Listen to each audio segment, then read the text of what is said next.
اس کہانی کے بارے میں ایک بات عرض کرنا ضروری ہے کہ یہ کہانی 80% حقیقت پر مبنی ہے۔ اس کے کچھ کردار اب بھی حیات ہیں اور کسی نہ کسی انداز میں بہرحال جی رہے ہیں۔ اس میں آپ کو وہ سب کچھ ملے گا جو آپ چاہتے ہیں۔ چنار گڑھ کے جس پراسرار قلعے کے گرد یہ کہانی گھومتی ہے وہ آج بھی اپنی جگہ قائم ہے۔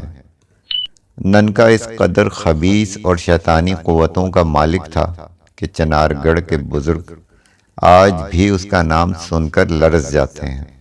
آئیے چلتے ہیں کہانی کے اگلے حصے کی طرف۔ شرافت حسین کو الہ آباد سے آئے ہوئے 3 دن گزر چکے تھے۔ ساس کی بیماری کی وجہ سے انہوں نے حسنہ کو اس بات کی اجازت دے دی تھی کہ وہ 15-20 روز تک ماں کے پاس رہ کر ان کی تیمارداری کر سکتی ہے۔ اس اجازت میں ان کا اپنا مفاد بھی شامل تھا۔ وہ ننکا کے معاملے کو پرسکون رہ کر نمٹانا چاہتے تھے۔ الہ آباد میں قیام کے دوران انہوں نے ذاتی طور پر بنسی مکھرجی سے بھی ملاقات کی تھی، اپنا خواب بیان کر کے ان کی رائے طلب کی تھی، لیکن انہوں نے یہ بات خاص طور پر محسوس کی تھی کہ بنسی مکھرجی نے کھل کر اس خواب کے بارے میں کسی رائے کا اظہار نہیں کیا تھا۔ یہ اور بات ہے کہ خواب کی تفصیل سننے کے بعد وہ خاصے مضطرب ہو گئے تھے۔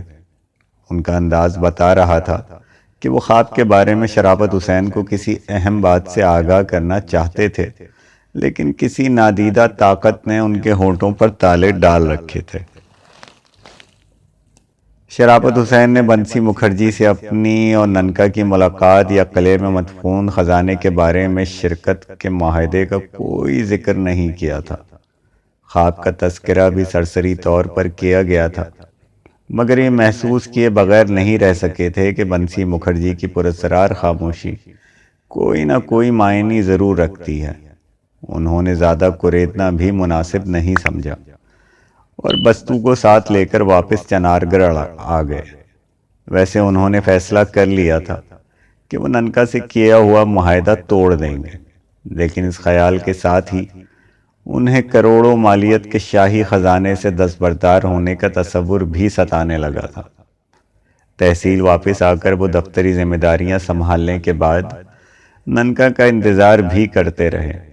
ننکا سے ان کی آخری ملاقات کو 10 روز سے زیادہ گزر چکے تھے، لیکن اس عرصے میں ننکا نے نہ تو ان سے دوبارہ ملاقات کی تھی، نہ ہی وہ تحصیل میں کسی کو نظر آیا۔ چنار گڑھ سے ننکا کی پراسرار گمشدگی سے شرافت حسین کے ذہن میں بے شمار وسوسے پیدا ہو رہے تھے۔ خواب دیکھ لینے کے بعد انہوں نے خود کو ننکا سے دور رکھنے کا ارادہ کر لیا تھا۔ انہیں اس بات کی تشویش لاحق تھی کہ کہیں ننکا انہیں کسی لمبے چکر میں نہ پھنسا دے۔ بنسی مکھرجی کی خاموشی بھی ان کے لیے پراسرار اور معنی خیز تھی۔ 11ویں روز شرافت حسین حسب معمول اپنے دفتر میں بیٹھے ضروری فائلوں کو نمٹانے میں مصروف تھے کہ چپڑاسی نے اندر داخل ہو کر ایک بند لفافہ ان کے سامنے رکھا اور خاموشی سے الٹے قدموں واپس چلا گیا۔ یہ کوئی تعجب یا حیرت کی بات نہیں تھی۔ اس قسم کے بند لفافے انہیں اکثر تحصیل میں رہنے والے صاحب جائیداد لوگوں کی طرف سے ملتے رہتے تھے، جس میں یا تو کوئی دفتری عملے کی شکایت درج ہوتی تھی یا کسی جائیداد کے بارے میں مخبری کی جاتی تھی۔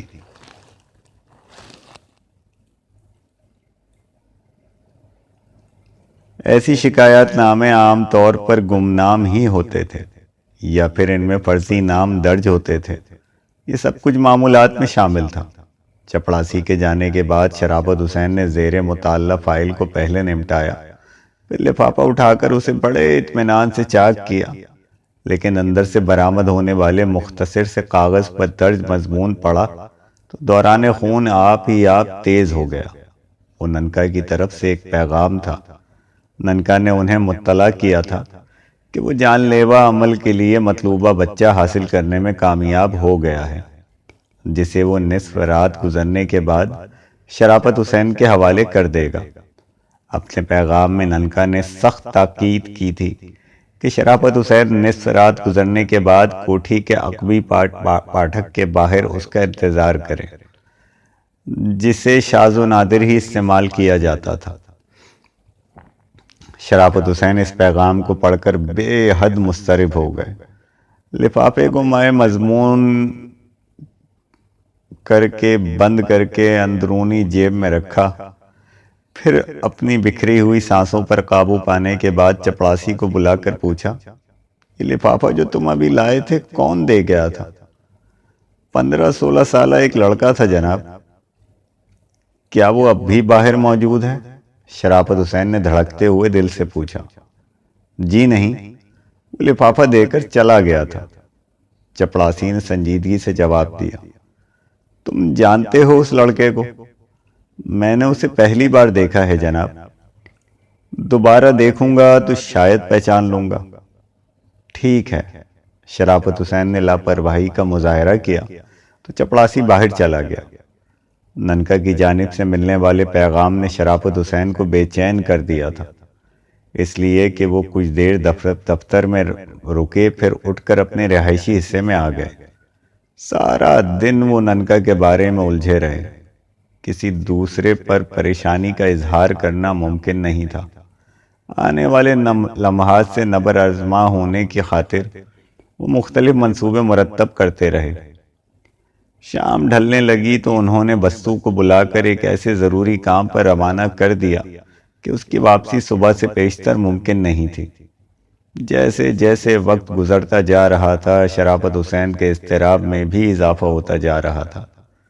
رات کے 12 بجے تو وہ دھڑکتے ہوئے دل سے کوٹھی کا عقبی پھاٹک آہستہ سے کھول کر باہر نکلے۔ اس وقت ہر طرف گہرا سناٹا تھا۔ شرافت حسین نے پھاٹک کے سامنے ٹہلنا شروع کر دیا۔ انتظار کا ایک ایک لمحہ ان کے لیے بڑا کٹھن ثابت ہو رہا تھا۔ وقت بڑی سست رفتاری سے گزر رہا تھا، لیکن انتظار کی زحمت زیادہ طویل نہیں ہوئی۔ تقریباً 1 بجے ننکا کسی پراسرار عفریت کی مانند ایک بچے کو سینے سے لگائے شرافت حسین کے سامنے آ گیا۔ بچہ غنودگی کی کیفیت سے دوچار تھا۔ شرافت حسین نے اس بھولے بھالے اور معصوم وجود پر نظر ڈالی تو ساری جان ہی کانپ اٹھی۔ 7-8 سال کا وہ معصوم بچہ اپنے انجام سے بے خبر ننکا کی گود میں دبکا ہوا سہمی سہمی نظروں سے انہیں دیکھ رہا تھا۔ اس کی نظروں میں نہ جانے وہ کون سی خاموش التجا تھی جسے محسوس کر کے شرافت حسین تڑپ اٹھے تھے۔ انہیں یکلخت اپنے ببلو یاد آ گیا۔ اندر چلیے سرکار، ننکا نے شرافت حسین سے سرسراتی آواز میں کہا۔ ہمیں یہاں اس بچے کے ساتھ کسی نے دیکھ لیا تو سارا کھیل کھوٹا ہو جائے گا۔ شرافت حسین نے جلدی سے اندر آ کر عقبی دروازہ آہستہ سے بھیڑ دیا۔ ان کی حالت بچے کو دیکھ کر غیر ہو رہی تھی۔ خواب کے مناظر دوبارہ ان کے تصور میں ابھرے تو انہوں نے دل کڑا کر کے ننکا سے پوچھا، تم اس بچے کو کہاں سے اٹھا لائے؟ آم کھانے سے مطلب رکھیے سرکار، پیڑ گننے میں سمے برباد کرنے سے اب کیا حاصل ہوگا؟ ننکا نے کھردری آواز میں جواب دیا۔ ننکا، شرافت حسین کی کوشش کے باوجود ان کی آواز کانپنے لگی، تم اس بچے کو جہاں سے اٹھا کر لائے ہو وہیں واپس چھوڑاؤ، مجھ سے اس پر ظلم نہیں ہو سکے گا۔ اب یہ ناممکن ہے سرکار، ننکا نے بڑی سرد آواز میں شرافت حسین کو تیز نظروں سے گھورتے ہوئے جواب دیا۔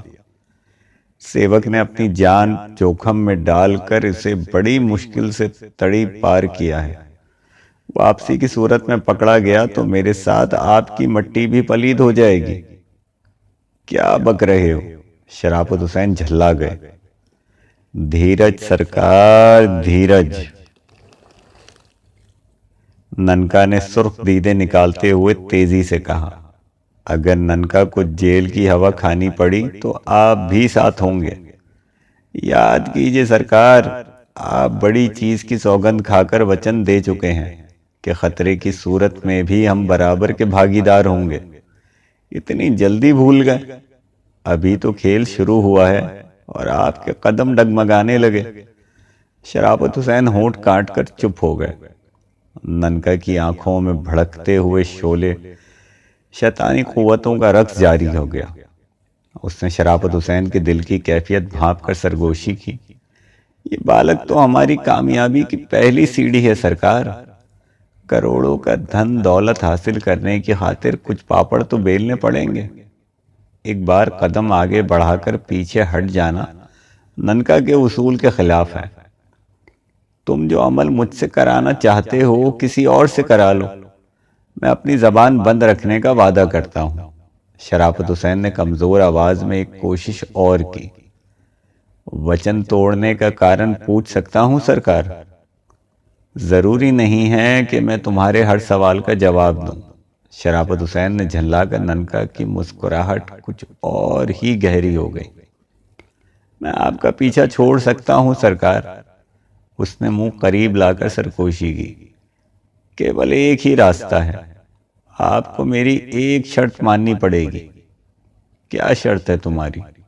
شرافت حسین نے تیزی سے دریافت کیا۔ میں اس بچے کو وہیں چھوڑ آتا ہوں جہاں سے لایا ہوں، پرنتو اس کے بدلے آپ کو اپنا ببلو میرے حوالے کرنا ہوگا۔ ننکا، شرافت حسین ببلو کا نام سن کر تڑپ اٹھے۔ تم شاید اپنے ہوش میں نہیں ہو۔ زیادہ اونچے سروں میں بولنے سے کوئی فائدہ نہیں ہوگا سرکار، ننکا نے بڑے سرد اور فیصلہ کن لہجے میں کہا۔ آپ تو سیوک کے گن جانتے ہیں، گھی سیدھی انگلی سے نہ نکلے تو انگلی ٹیڑھی کرنا بھی جانتا ہوں۔ آپ سمجھدار ہیں، ایک بار اور سوچ لیں۔ کیا ببلو کی بھیٹ دے کر آپ اپنی جان چھڑانا پسند کریں گے؟ شرافت حسین ہونٹ بیچ کر رہ گئے۔ بچے کی موجودگی میں وہ کسی قسم کا ہنگامہ نہیں کرنا چاہتے تھے۔ اس کے علاوہ انہوں نے ننکا کی شیطانی قوتوں کے بارے میں بھی بے شمار واقعات سن رکھے تھے۔ ببلو انہیں اپنی زندگی سے بھی زیادہ عزیز تھا، اور اس نے جو شرط رکھی تھی وہ ناقابل قبول تھی۔ صرف ایک ہی راستہ تھا کہ وہ ننکا سے کیے ہوئے اس عہد پر قائم رہتے جو انہوں نے خزانے کے لالچ میں آ کر بڑی چیز کی قسم کھا کر کیا تھا۔ میرے لیے کیا حکم ہے سرکار؟ رکوں یا واپس چلا جاؤں؟ شرافت حسین میں جواب دینے کی ہمت نہیں تھی۔ کچھ ببلو کی محبت تھی اور کچھ ننکا کی آنکھوں کا سحر، جس نے شرافت حسین کو اپنی غلطی کا خمیازہ بھگتنے پر مجبور کر دیا۔ ننکا کے جواب میں انہوں نے ہاتھ کے اشارے کے ساتھ آنے کو کہا، پھر اسٹور روم کی سمت قدم اٹھانے لگے، جو کمروں سے الگ تھلگ ایک کونے میں تھا اور شاذ و نادر ہی اسے کھولا جاتا تھا۔ اسٹور روم میں پہنچ کر ننکا نے بچے کو گرد آلود فرش پر ایک کونے میں لٹا دیا۔ پھر شرافت حسین سے مخاطب ہوا، شرافت بھائی، آپ نے اچھا کیا جو ننکا کا کہا مان لیا، اس میں ہم دونوں کی بھلائی تھی۔ ننکا، شرافت حسین نے کمزور آواز میں کہا، تم جانتے ہو میں ایک عزت دار آدمی ہوں، اگر میرے اوپر تمہاری وجہ سے کوئی حرف آیا تو اچھا نہ ہوگا۔ یہ بچہ جو ابھی غنودگی کی حالت میں ہے، ہوش آنے پر ہی ہمارے لیے مصیبت بھی کھڑی کر سکتا ہے۔ ننکا کے ہوتے ہوئے آپ کو چنتا کرنے کی کوئی ضرورت نہیں ہے سرکار۔ اس بار ننکا نے سنجیدگی سے جواب دیا، میرے منتر کے بیر اس بالک کو پوری طرح قابو میں رکھیں گے۔ آپ کو کیول میرے بتائے ہوئے راستے پر عمل کرنا ہوگا۔ زیادہ سے زیادہ 7-8 دنوں کی بات ہے۔ اس کے بعد ہم جس شکتی کے مالک ہوں گے اس کو اس سے پہلے بڑے بڑے پنڈت اور مہا پجاری بھی حاصل نہیں کر سکے۔ سارے سنسار کے خزانے ہمارے چرنوں میں ہوں گے۔ ہمیں دنیا میں کسی چیز کا کھوج لگانے کی کوئی پریشانی نہیں ہوگی۔ ننکا چلا گیا تو شرافت حسین نے فرش پر پڑے معصوم بچے کو دیکھا جو انہیں رحم طلب نظروں سے ٹکٹکی باندھے دیکھ رہا تھا۔ شرافت حسین کے اعصاب پر خوف و دہشت کا تسلط تھا۔ وہ جلدی سے بچے کی طرف سے نظریں پھیر کر ڈگمگاتے قدموں سے باہر آ گئے۔ لرزتے ہوئے ہاتھوں سے دروازے کو باہر سے کنڈی لگا کر بند کیا، پھر اپنی خوابگاہ میں آ کر بستر پر نڈھال ہو کر گر پڑے۔ اور اپنے ببلو کو یاد کر کر آنسو بہانے لگے۔ وہ رات شرافت حسین کی زندگی کی سب سے بھیانک اور ہولناک رات تھی۔ دہشت ناک اور ڈراؤنے خیالات صبح تک ان کو پریشان کرتے رہے۔ ویران کوٹھی میں ایک معصوم اور اغوا شدہ بچے کے ساتھ رات گزارنا ان کے لیے بڑا ہی خطرناک تجربہ تھا۔ ننکا نے اپنی دیوی اور دیوتاؤں کی قسم کھا کر ان سے وفاداری کا عہد کیا تھا، لیکن اس کی ذات کسی طور بھی قابل بھروسہ نہیں تھی۔ اگر وہ پولیس میں مخبری کر دیتا اور بچہ شرافت حسین کی کوٹھی سے برآمد ہوتا تو اس کی ساری عزت و شرافت دھری کی دھری رہ جاتی۔ ملازمت سے علیحدہ ہاتھ دھونا پڑتا اور خاندان میں بدنامی اور رسوائی کا الگ سامنا کرنا پڑتا۔ خواب دیکھنے کے بعد انہوں نے ننکا سے علیحدگی اختیار کرنے کے بارے میں جو کچھ سوچا تھا اس پر عمل نہ کر سکے۔ ننکا نے ببلو کا نام درمیان میں لا کر ان کو بے بس کر دیا تھا۔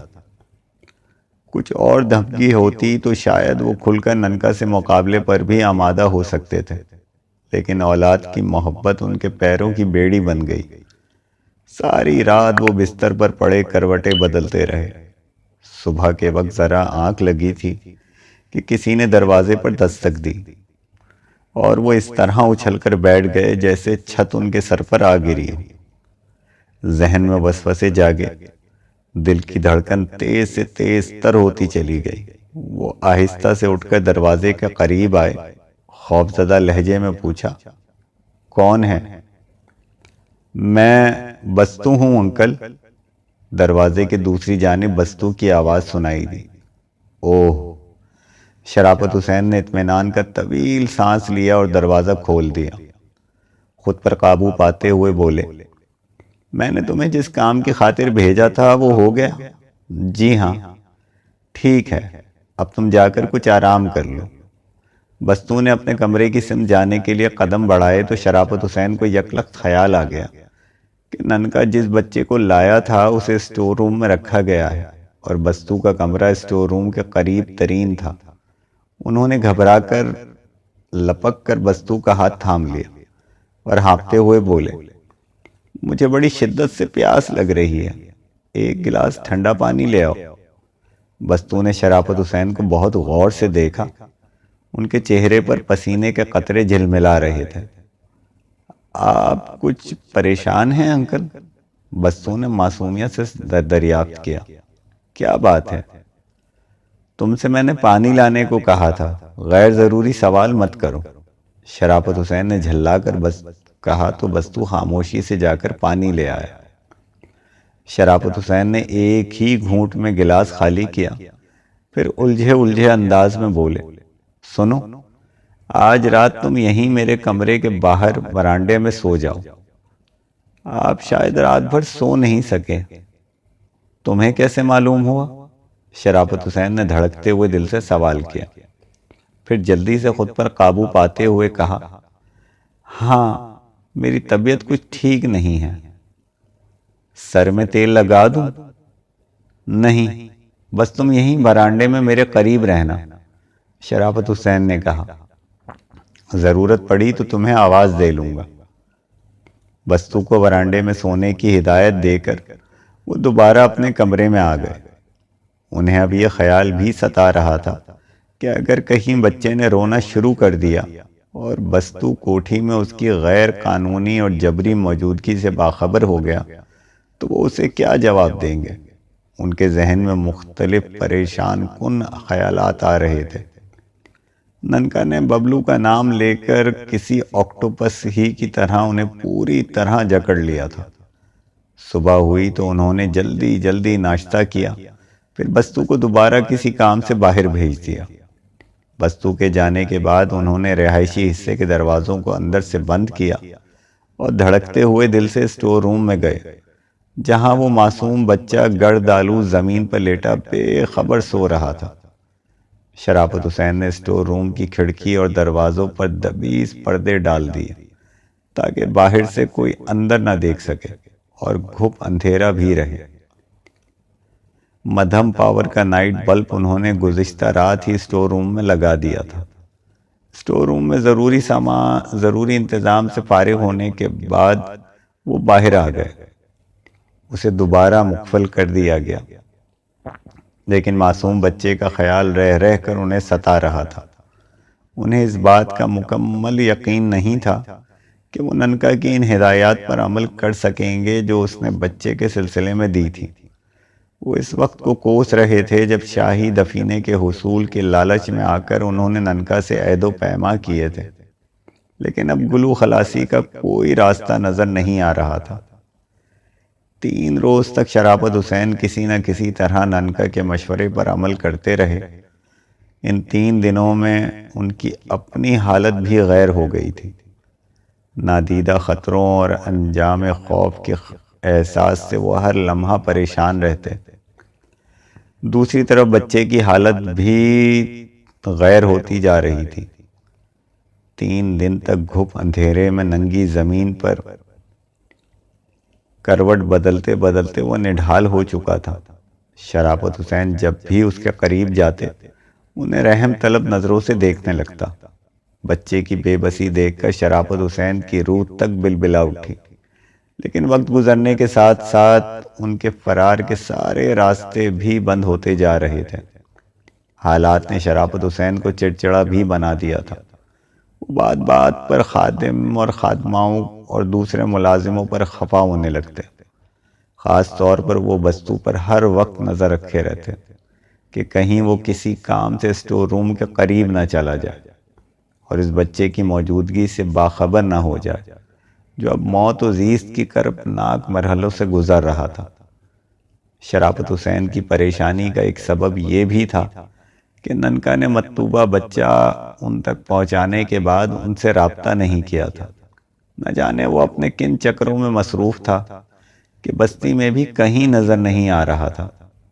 شرافت حسین کی ایک مجبوری یہ بھی تھی کہ وہ ننکا کے سلسلے میں کسی سے کچھ پوچھ گچھ بھی نہیں کر سکتے تھے۔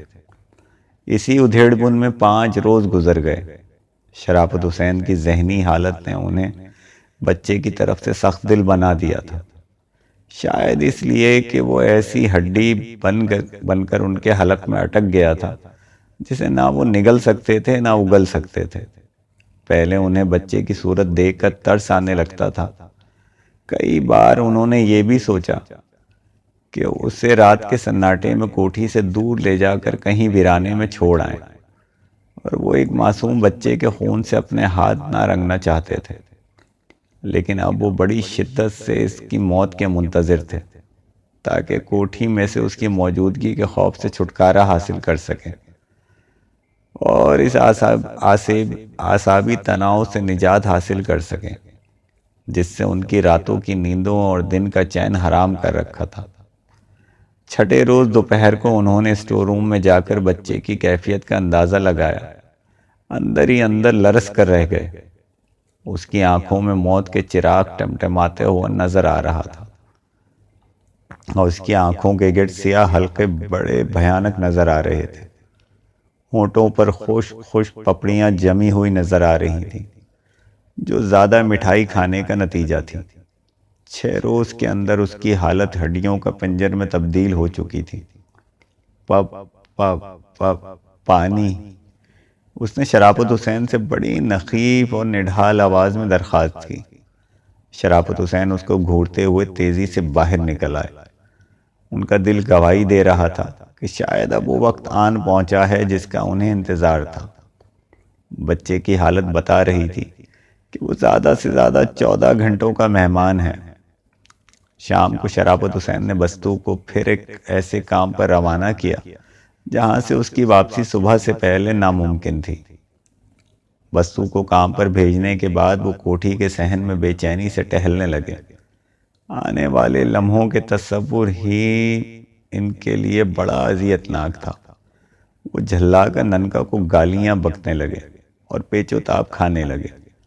رات کے 10 بجے تو انہوں نے کوٹھی کو اندر اور باہر چکر لگا کر پہلے اس بات کا اطمینان کیا کہ کہیں کوئی ان کی نگرانی تو نہیں کر رہا۔ یہ ان کا وہم تھا جس نے انہیں ہر احتیاطی تدابیر اختیار کرنے پر مجبور کر دیا تھا۔ ننکا کی پراسرار قوتوں کا خوف تھا جو ہر وقت ان کے اعصاب پر مسلط رہتا تھا۔ 10:30 بجے وہ دھڑکتے ہوئے دل سے اسٹور روم کا قفل کھول کر اندر داخل ہوئے۔ ہر طرف گھپ اندھیرا اور موت کا سناٹا طاری تھا۔ شرافت حسین نے کھڑکی اور دروازوں کے پردوں کو برابر کیا، پھر دیوار کے قریب سوئچ بورڈ کو ٹٹول کر نائٹ بلب جلا دیا۔ گھپ اندھیرے میں ہلکی لال روشنی نے پھیل کر ماحول کو اور ہولناک بنا دیا۔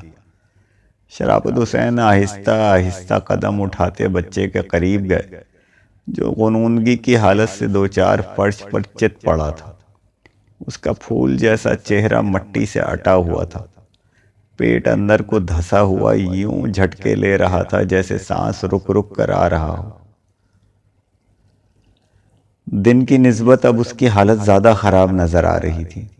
موت کے سائے اس کے وجود پر کپ کپا رہے تھے۔ شرافت حسین کو خوف سے جھرجھری آ گئی۔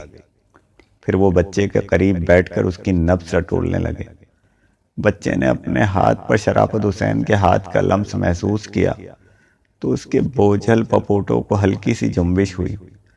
اس نے آنکھیں کھول دیں، جس میں زندگی کی کوئی رمق نظر نہیں آ رہی تھی۔ شرافت حسین کو دیکھ کر اس کے گرد آلود ہونٹوں کو جنبش ہوئی، نقاہت میں ڈوبی ہوئی آواز ابھری،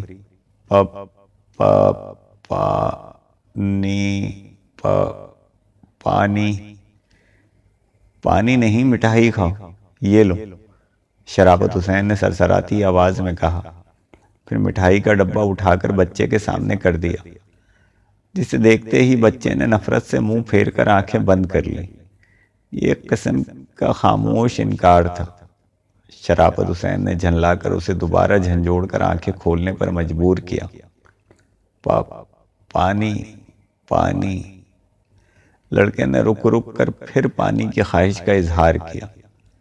مٹھائی کھاؤ ورنہ میں تمہارا گلا گھونٹ دوں گا، شرافت حسین نے کرخت آواز میں کہا تو بچے نے سہم کر آہستہ سے ہاتھ بڑھا کر مٹھائی کا ایک ٹکڑا اٹھا کر منہ میں ڈال لیا اور حلق سے نیچے اتارنے کی صحیح کرنے لگا۔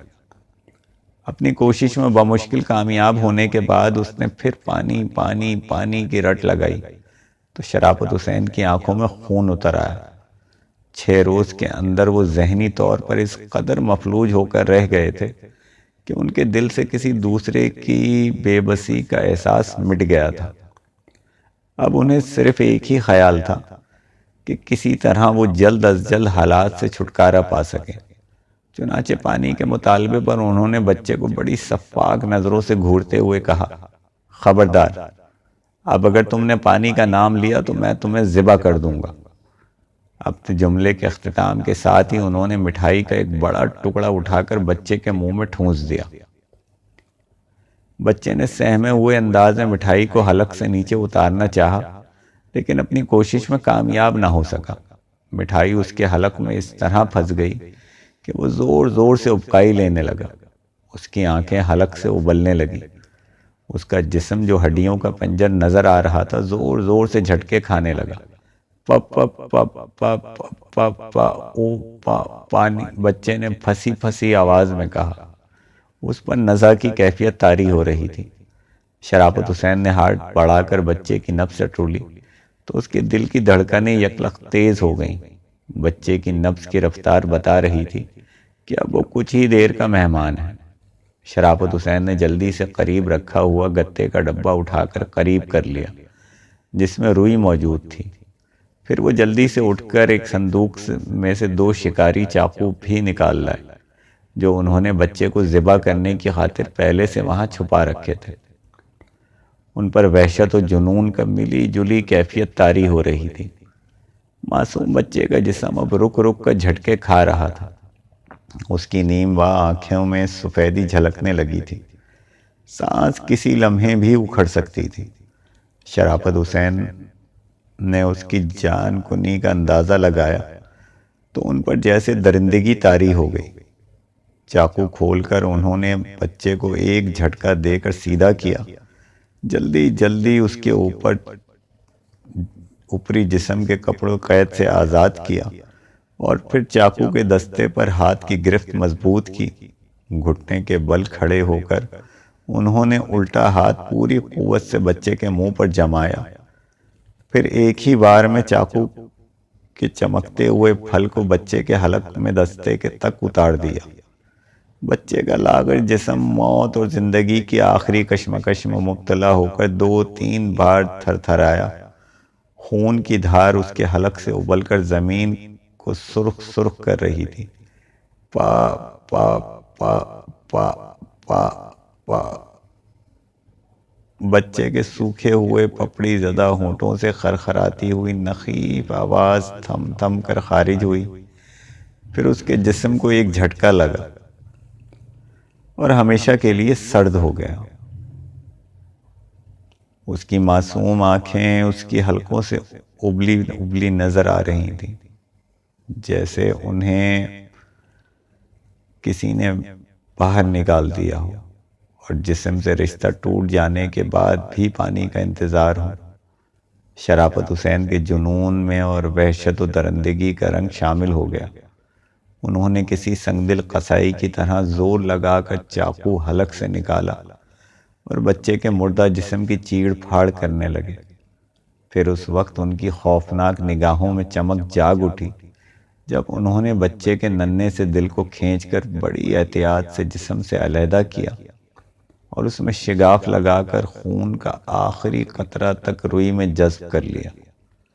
خون آلود روئی کو بڑی احتیاط سے دوبارہ گتے کے ڈبے میں محفوظ کر کے شرافت حسین نے بچے کے جسم کو اور زمین پر بکھرے ہوئی تمام غلاظت کو اٹھا کر چمڑے کے ایک تھیلے میں جیسے تیسے بند کیا، پھر تھیلے کو اٹھا کر کوٹھی کے عقبی دروازے کے باہر نکل گئے اور اس اندھے کنویں کی جانب تیز تیز قدم اٹھانے لگے جو کوٹھی سے 2 فرلانگ کے فاصلے پر جنگلات کے سرے پر موجود تھا۔ اس کنویں میں پانی موجود نہیں تھا۔ میونسپل کے کارندے بھی اس میں غلاظت پھینکنے کے کام لیتے تھے۔ ہفتے 10 روز میں اس کچرے میں آگ لگا دی جاتی تھی اور جراثیم کش دوائیں ڈال دی جاتی تھیں تاکہ کوئی وبائی مرض نہ پھوٹ پائے۔ شرافت حسین نے کنویں کے قریب پہنچ کر ایک بار پھر قرب و جواہر کا جائزہ لیا، پھر تھیلے کو کنویں میں پھینک کر دوبارہ کوٹھی کی طرف تیز تیز قدم اٹھانے لگے۔ ان کے چہرے پر اس وقت خوف اور دہشت کے علاوہ خوشی اور مسرت کے متضاد کیفیتیں رہ رہ کر ابھر رہی تھیں۔ معصوم بچے کی اذیت ناک موت اور جرم کا احساس انہیں خوفزدہ کر رہا تھا اور شاہی دفینے کے حصول کا تصور ان کی آنکھوں میں مسرت کی کرن بن کر چمک اٹھ رہا تھا۔ کوٹھی پر پہنچ کر انہوں نے ایک بار پھر اسٹور روم کا جائزہ لیا، جا کر تمام ایسے ممکنہ نشانات صاف کیے جو ان کے جرم کی حمایت میں قانون کی معاونت کر سکتے تھے۔ اس کے بعد انہوں نے خون آلود روئی کو اسٹور روم سے ہٹا کر کوٹھی کے ایک دوسرے کمرے میں بڑی احتیاط سے رکھا اور اپنی خوابگاہ میں آ کر سونے کے ارادے سے بستر پر لیٹ گئے۔ ننکا کسی مہاتما کی طرح التی پالتی مارے بیٹھا آنکھیں بند کیے کسی منتر کا جاپ پڑھ رہا تھا۔ اس کے جسم پر اس وقت ایک لنگوٹی کے سوا اور کوئی لباس نہیں تھا۔ مرگھٹ کا علاقہ نصف رات گزر جانے کے بعد بے حد ویران اور بھائیں بھائیں کرتا نظر آ رہا تھا۔ چنار گڑھ کے لوگ دن کے اوقات میں بھی ادھر سے گزرتے کتراتے تھے۔ ان کا خیال تھا کہ جلائے جانے والے مردوں کی روحیں اس مقام کے آس پاس بھٹکتی رہتی ہیں اور دوسروں کو نقصان بھی پہنچا سکتی ہیں۔ مرگھٹ کے آس پاس کچھ ایسے حادثات اور پراسرار واقعات بھی رونما ہو چکے تھے جنہوں نے لوگوں کو اس علاقے سے دور رہنے پر مجبور کر دیا تھا، لیکن ننکا کے چہرے پر ایسی کوئی علامت نہیں تھی جس سے خوف کا اظہار ہوتا۔ وہ بڑے انہماک کے ساتھ اپنے منتر کے جاپ میں پوری طرح مگن تھا۔ جاپ شروع کرنے سے پیشتر اس نے اپنے گرد ایک دائرہ کھینچ لیا تھا، پھر مرگھٹ کی ٹھنڈی راکھ کو بدن پر ملنے کے بعد وہ آسن جما کر بیٹھا تھا۔ کہانی یہاں ختم نہیں ہوئی ہے۔ کہانی کا اگلا حصہ سننے کے لیے ہماری آئندہ ویڈیو دیکھیں۔